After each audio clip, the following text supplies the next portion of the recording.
La siguiente sección es presentada por Os de Neo. Que un like no cambie tu historia. Os de Neo. Seguí tu plan. Ahora de 18 a 27 años. En estos días se ha dicho y se ha escrito mucho sobre Quino a propósito del fallecimiento de este genial creador argentino. He leído y he escuchado mucho de lo que se ha dicho, y a pesar de que ya llevamos muchos días hablando permanentemente de él, yo siento la necesidad de decir algo más, de decir lo que creo no haber leído y no haber escuchado en estos días sobre él, y me parece importante señalarlo. Yo, entre los rasgos más importantes de este genial creador argentino, Joaquín Lavado, a quien hemos conocido siempre como Quino, creo que lo más destacable no es su inteligencia imponente, la lucidez con la que observó la sociedad argentina y el momento histórico en el mundo. Yo creo que lo más conmovedor en él es su bondad. Creo que ese rasgo es crucial en su obra. Pareciera ser una observación anecdótica, si se quiere frívola, la de señalar este rasgo en un creador, la bondad. Y sin embargo, yo pienso que es central. Pienso que la obra de Quino, Mafalda, un verdadero tratado sociológico magistral sobre la clase media argentina en las décadas del 60 y del 70, Mafalda y todo lo demás, todos los miles de personajes que desfilaron por las viñetas de Quino, no serían lo que son sin ese rasgo. Creo que la obra de Quino no es solo la resultante de su inteligencia y su talento. Creo que es la resultante de la suma de su inteligencia, su talento y su bondad. Ese rasgo personal que era la calidez humana. La obra de Quino no sería la que es, la lente que hizo Quino para que observáramos la historia, para que observáramos el paisaje de lo humano, para que observáramos la clase media argentina y sus tribulaciones, no sería como fue si entre los rasgos de Quino no fuese tan importante el de esa característica, ¿no? Su bondad. Era un hombre increíblemente bueno. La humildad con la que actuó siempre y que hasta irradiaba su figura, su rostro, era una de las señales de esa calidez humana que lo caracterizaba. Un rasgo tan particular en él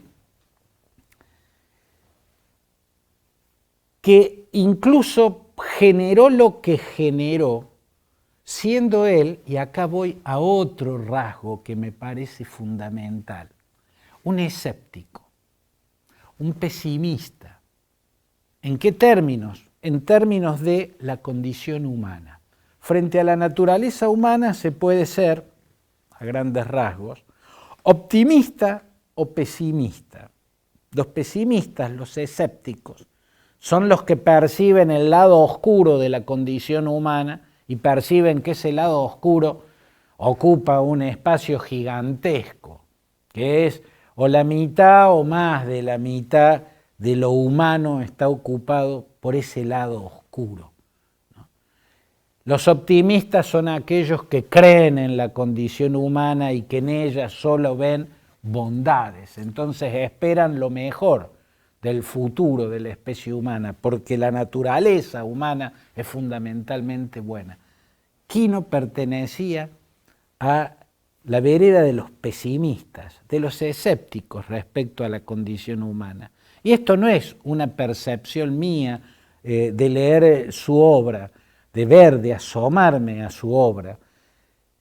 Esto es lo que él mismo dijo entre otros puntos, en un diálogo memorable que tuvo con otro personaje entrañable, el escritor Osvaldo Soriano, también fallecido. Con ese novelista, autor de obras maravillosas, estupendos libros como Triste, Solitario y Final, Una sombra ya pronto serás, El ojo de la patria. En ese diálogo, que fue publicado en el diario La Opinión a principios de la década del 70, 1971, 1972, y que más recientemente lo publicó Página 12, en ese diálogo, Quino se define a sí mismo como un pesimista sobre la condición humana. Le dice a Osvaldo Soriano, yo creo que la explotación del hombre por el hombre es parte de la naturaleza y no creo que eso vaya a cambiar. Se define como un escéptico frente a la condición humana. Y sin embargo, a pesar de ser un escéptico sobre la naturaleza humana, fue un humanista, indudablemente un humanista. En esto comparte ese rasgo con Ernesto Sábato, por ejemplo, ese inmenso escritor que antes fue científico y que en los últimos años de su vida fue un pintor. Desde la literatura y desde la pintura lo que hizo fue retratar aquello de lo que quería huir cuando se sumergió en el mundo de las ciencias duras, en la física específicamente, el lado oscuro de la condición humana. Ernesto Sábato tenía una visión pesimista de la condición humana y es la que refleja en novelas como El túnel, ¿no? El crimen de Pablo Castel a María Iribarne, o de novelas como, ni qué decir, sobre héroes y tumbas.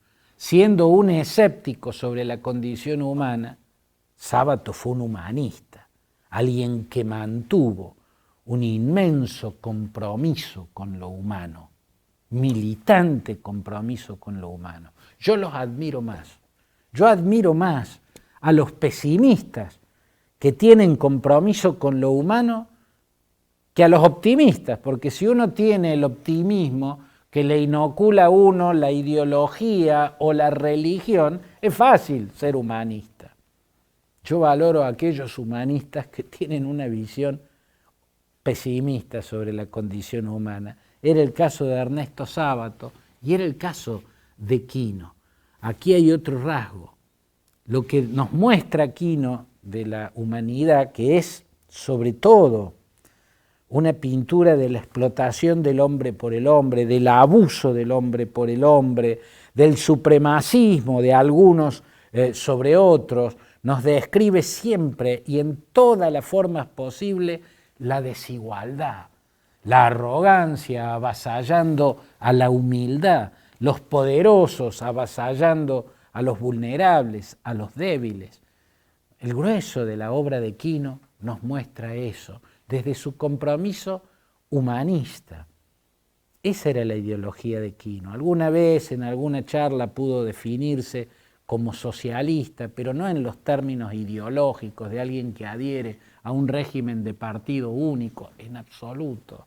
Yo creo que Quino, y a esto también lo dijo él, en diálogos como ese que le señalaba con Osvaldo Soriano a principios de la década del 70, él no adhería a ideologías. Su compromiso con lo humano era desde lo humano, no era un ser ideológico, ¿no? Era un fuerte anticlerical, ¿no? Un secular militante que desconfiaba tanto del pensamiento religioso y de las estructuras religiosas como de los dogmas seculares que son las ideologías. Recelaba de eso, desconfiaba de eso, de la religión y de las ideologías, que son religiones seculares.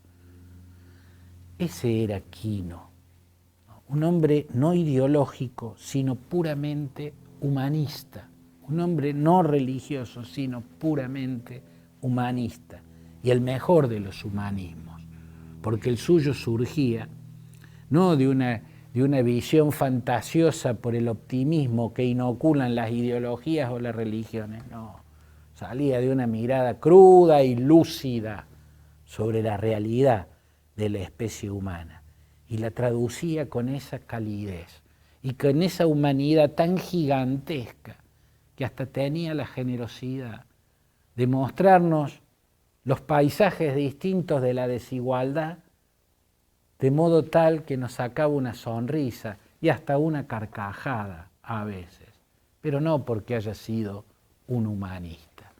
Yo siempre digo que lo que más admiro, yo admiro la inteligencia, admiro la lucidez, pero mucho más admiro la bondad humana. Eso me conmueve, me parece un bien mucho más escaso y mucho más valioso, la bondad humana. Del mismo modo, en casos como el de Quino, señalo que no creo que haya sido o que sea correcto definirlo como un humorista, no porque ser un humorista vaya a ser menos, sino porque sencillamente lo de Quino me parece que no pasaba por algo que pueda definirse como humorismo, ¿no? Mafalda es un tratado sociológico sobre la clase media argentina, sobre los hijos de la televisión. Mafalda soy yo soy de la misma generación de Mafalda, somos la generación que nació con un televisor en la sala, y eso nos diferencia de las generaciones anteriores que no tuvieron un televisor en la sala, ¿no? Esa ventana al mundo que hizo que esa generación, las Mafaldas, le hicieran a sus padres preguntas y le mostraran inquietudes en las que sus padres naufragaban, no sabían cómo responder, no estaban preparados para una generación que naciera con semejante ventana al mundo en la sala de la casa.